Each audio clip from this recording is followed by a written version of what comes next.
exactly the kind of bill Republican senators tried to advance last month, but the Democrats didn't want to pass the bill. For that, how many years Fox News has been on the air, but thank you to all of you who've been loyal viewers.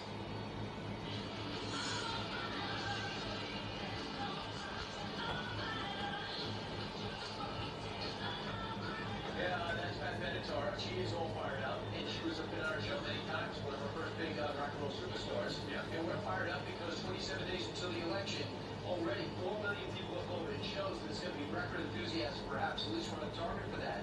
And in the back of our minds, Hurricane Delta rapidly intensifying to a Category 4 storm.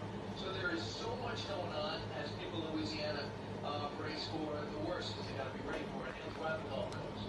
And in the meantime, it is just 13 hours exactly until we get to the big debate.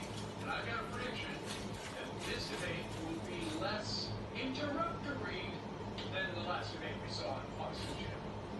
Steve, I'm not going to challenge that, and I'm not putting any money on it. All right, Griff Jenkins is live in Salt Lake City with what we can expect to see tonight. Hey, Griff.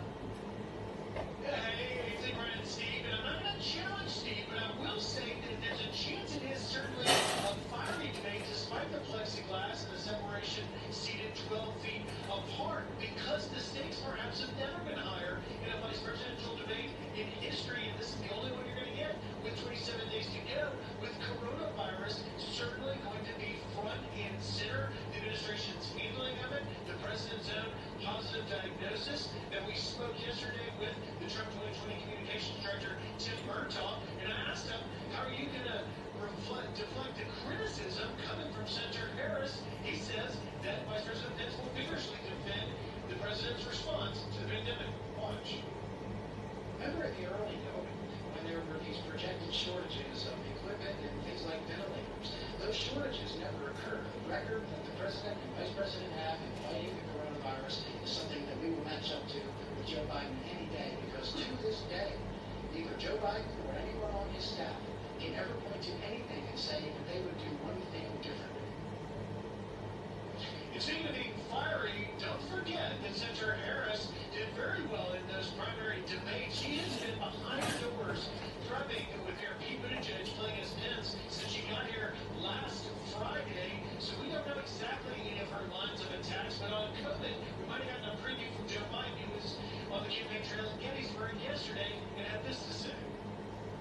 It's estimated that nearly another 210,000 Americans could lose their lives by the end of the year. Let's end the politics and follow the science.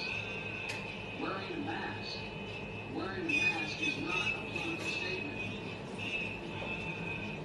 Of note, both Harris and Pence had to provide a negative COVID test No before problem. tonight's debate to go forward.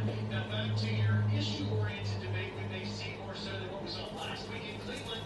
We know moderator Susan Page, who did not release an official list of topics.